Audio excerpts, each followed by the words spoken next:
This past Friday, January 10th, was what is known as Quitter's Day. This is apparently the day on which most people give up on their New Year's resolutions. This is because they are losers. But I am a winner. And that is why we are now officially back to weekly devlogs.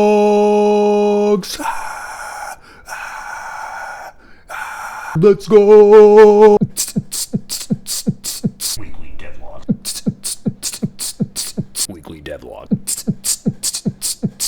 Weekly devlogs. Alright, so let's go ahead and take a look at what I worked on this week. First, I finished up the functionality for the chapter select screen with the map. I added a nice big light that highlights the area of the island that the part you've selected takes place in. Right now only part 1 is available, so you see the bottom part of the island highlighted. You can see I added in the blueprint/layouts of the levels as you scroll through them. And I added a toggle for narrative, which if you keep it off, you just go straight into the gameplay without any dialogue, and if you turn it on, you get the dialogue and you'll start from whatever narrative scene preceded the gameplay level, if there is one. Next up was making the game fully playable with a controller. This turned out to be more of a pain in the ass than I expected it to be because I custom wrote my own code for all of the game's UI and menus and dialogue and whatnot, which meant that I had to also write my own custom implementation for navigating everything with the controller.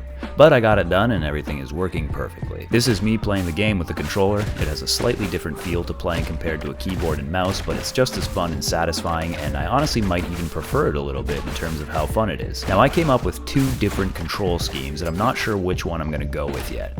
Both of them work by automatically locking onto targets for you because it's way too hard to aim accurately with a joystick compared to a mouse, and the targeting system is smart, so if for example there are multiple enemies standing close to each other, it'll target a spot in between them so that you can hit them all at the same time instead of targeting just one of them specifically. Now, in the first control scheme, the auto-targeting is based on the direction you're facing, so you just move towards the enemies you want to hit and then press the attack button.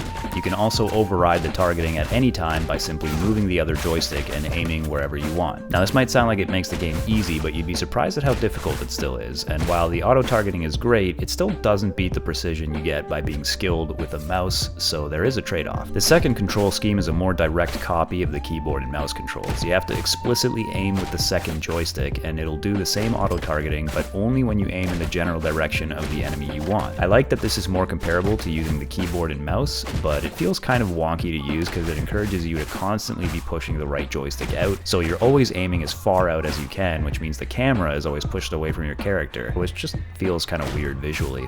And I feel like there's just something more fun about the simplicity of the first control scheme, so I'm probably going to go with that one, but we'll see. Finally, I had a couple technical issues to sort out. First, although I don't expect the game to be demanding at all, I nonetheless wanted to make sure that the game works as intended at all frame rates, even as low as 30 FPS. Now normally, if you're a competent enough programmer, there's no reason frame rate should ever make any difference at all, but in my case, because the combat is so fast, some of the collision detection could be inaccurate sometimes, like a projectile moving so fast that in one frame it's in front of a guy and in the next frame it's behind him, so it should have hit him, but because it moved so much in between frames, it doesn't actually make contact with them. Now there is an option in Unity for continuous collision detection, which will normally deal with situations like this, but I found for whatever reason that this would sometimes fail or react too late at lower frame rates. Like for example, you would see the projectile behind the guy and then he would get hit by it, which obviously looks bad. So I just added my own raycast checks on top of Unity's system to guarantee that everything gets caught in time and it's all looking good now. And finally, I tested the game out in various resolutions and aspect ratios just to make sure everything is looking okay there. The game was made with a 16:9 aspect ratio in mind, so obviously it works perfectly in any resolution that uses that, which as it turns out is what 90% of players on Steam use, and there's a little extra unused space in 16:10 and 4:3 ratios, but otherwise everything looks good and works perfectly, so I've got all the major screen sizes covered, and the only one left that I would like to make sure is at least playable is ultra wide 21:9. It seems like I'll have to readjust some UI elements for that case, but it shouldn't be too bad. Over on the art side, we've got a handful of new animations for the first enemy of the second act, which I revealed last week, especially some cool deaths for him, and now we've got a design for the second enemy of the second act. Boom! Another gangsta inspired by a cross between jazz culture, Japanese fashion, and some early 20th century stuff, and Amanda is now at work on the third and final basic enemy type, which is going to be the first and only enemy in the game that uses a gun, specifically a Colt 45. And as for myself this week, it's time to go all in on polishing the game. I am gonna have a huge list of a ton of tiny different little things to work on. I'm basically gonna play through the whole demo and take notes on every little piece of effects and visuals and the dialogue and everything, and bring it all up to par to bring it all together. And then, and only then, can I finally get back to producing some more music. Now, I mentioned last week that I had conquered myself and accomplished my goal of going all of 2024 without smoking any weed. What I failed to mention was that I am now entering into my genius artist phase.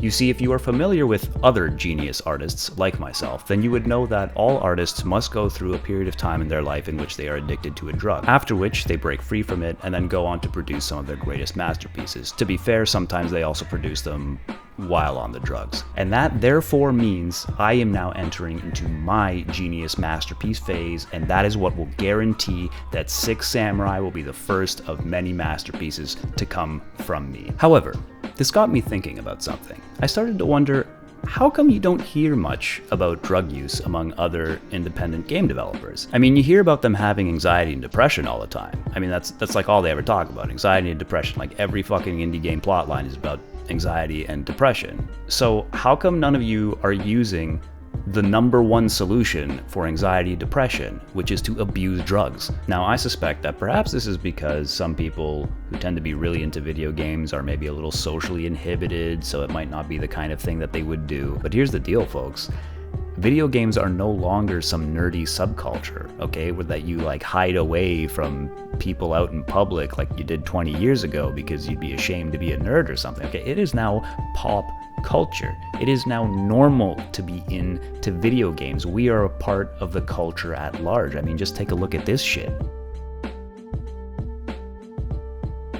I could have sworn that even just 10 years ago, any grown man would be ashamed to show that this is how he decorates his home, but times have changed. In any case, we game developers are now a focal point of popular culture, which means it's time to be cool, guys. No more being a nerd, no more being a pussy. It's time to start living the rock and roll lifestyle. And that is why I am going to get the ball rolling today by picking up a new hobby, hookers and blow. Let's get started.